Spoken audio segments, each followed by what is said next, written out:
Too many times people hear they believe exactly what their friends say or their family member says about buying a car. It's called car buying myths. Misconceptions, things that people want to believe because they think that it's true because somebody said it. On this video, we're going to talk about 10 car buying myths that are not true. Number 1, the internet is the best price, the best place to buy a car. Wrong. Just because you sit on the internet doesn't mean it's the best price. That is a myth. You know, we price everything at the dealership or price online to attract people from different areas in Michigan or across the world. But that's not necessarily true. The best price is on internet. It's because what used car managers, what they do, or people that price the cars on the internet, they actually look and see how many cars are available in that particular area or that particular zone. And then they see what they're going for. And then they price them accordingly. And then if it's fewer cars on the lot or fewer cars out there in the area, they're going to make the prices higher. If there's more cars out there with the same vehicle, same body style, same make, same model, same trim level, then the prices are gonna be affordable, or it's gonna make sense, or they're gonna be around the same, within 500 maybe to 1,000. Just depends. Now things different when they are the exact same vehicle, but they differ in miles. That's number 1. Internet being the best price is not true. Trust me when I say that. Number 2, paying cash will get you a better price. You know, a lot of people think that cash is king, but guess what? Cash is not king anymore. You know, waiting to the end after you get your car deal working, you say, well, can I get the best price? And you say, well, you know, I'm thinking about paying cash. The dealership only cares about getting a check or getting cash. It doesn't matter. A check from the lender or the financial institution is the same thing as paying cash. You know, it's the same thing. So don't think that because you're paying cash, you're going to get a better deal. That is not true. Number 3, is it always better to bring your own financing? Absolutely not true. Here's the thing.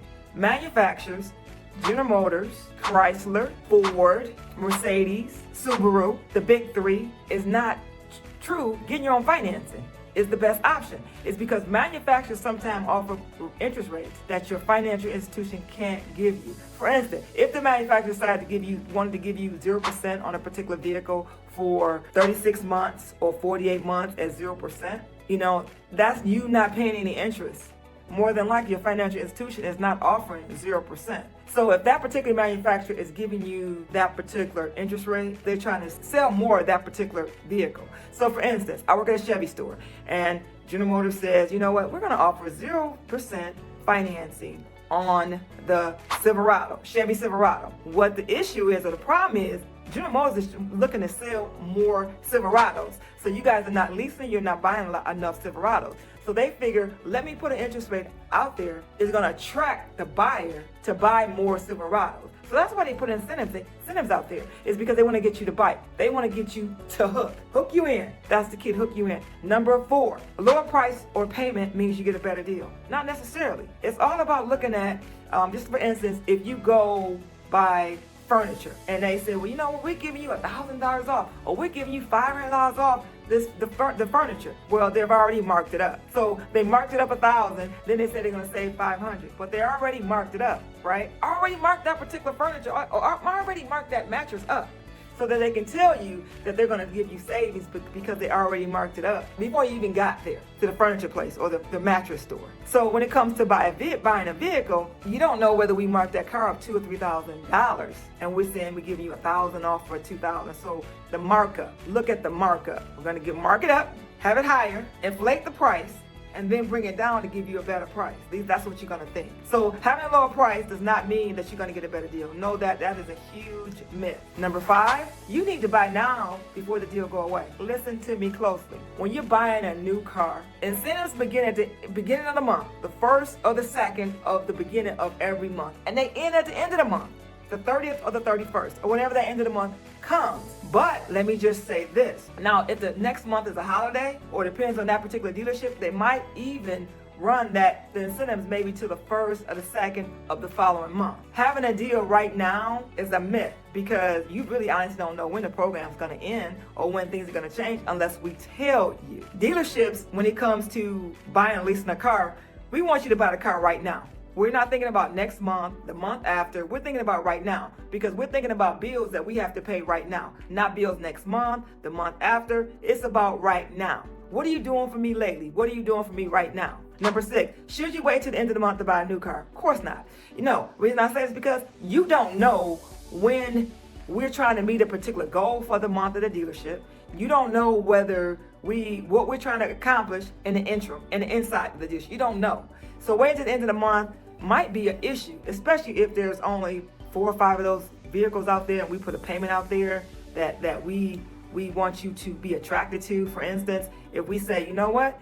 We have 5 vehicles out here. We have 5 vehicles on our lot where you can be at $200 a month on this 2024 Trax. Okay, I'm gonna say it again. We have 5 vehicles on our lot, and you could be at $200 a month on a 2024 Trax. And we say, you know what? Deal's gone by the end of the month. And you say, okay, I'm just gonna wait till the end of the month. By the time, I went to go purchase my new car, I'm gonna wait. Deals don't wait until the end of the month. So the best time is not always at the end of the month. We always want to create urgencies during the month. So the end of the month is not always the best time. Number 7, should you wait till last minute to tell us you have a trade-in? No, because you think you're gonna get a better deal on your trade because you don't tell us it's not a part of the deal. We don't care. Dealerships don't care. They don't care whether you put it on us now or you put it on us at the end. It doesn't matter. Tell you this. Number 7 is, speaking from experience of being in the car business almost 27 years, is that go ahead and wait till the last minute to tell us you got a trade-in. That's going to be more time that you're going to spend at the dealership with that salesperson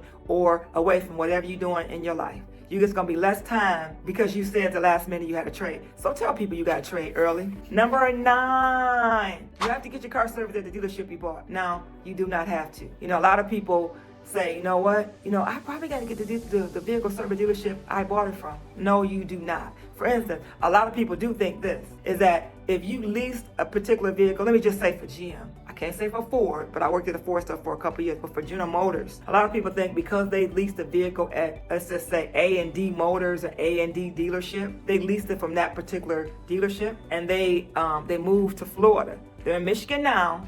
They live in Michigan. They leased a car in Michigan. And this just means they leased a Chevy Equinox, a 2024 Chevy Equinox. The lease is up in 2 years. 2 years, job came up in the year after they had their lease. New job. They moved to Florida. They moved to Tampa, Florida. They moved to a sunny state. And now they're thinking, I got to turn my vehicle in to the same dealership. You do not. You can turn that vehicle in, that Chevy Equinox, in any GM store. Now, if you want to know, do you have to get it turned in at the same store if you're leasing it? That's a question you need to ask your manufacturer. But you don't have to get your car serviced at the same dealership that you get your vehicle from. And that doesn't matter what brand you drive, what brand that you buy or lease. You can get your vehicle serviced at any store. It doesn't matter. They can't tell you where to go get your car serviced. They can't even tell you that you have to use their service department. You can go get your vehicle serviced somewhere else. But yeah, you don't have to get your vehicle serviced at that dealership. Number 10, you can negotiate or trick the dealership into giving you a better deal. Car dealerships negotiate hundreds of transactions each month. You're probably going to buy a new car every few years. Even if you consider yourself a good negotiator, the dealership will always have more information and better able to control the transaction than you. We have the control. You don't. I don't care how many cars that you've bought over the years. We control. You don't control a negotiated transaction and think that you are getting a better deal. We make you think that you're getting a better deal. All right?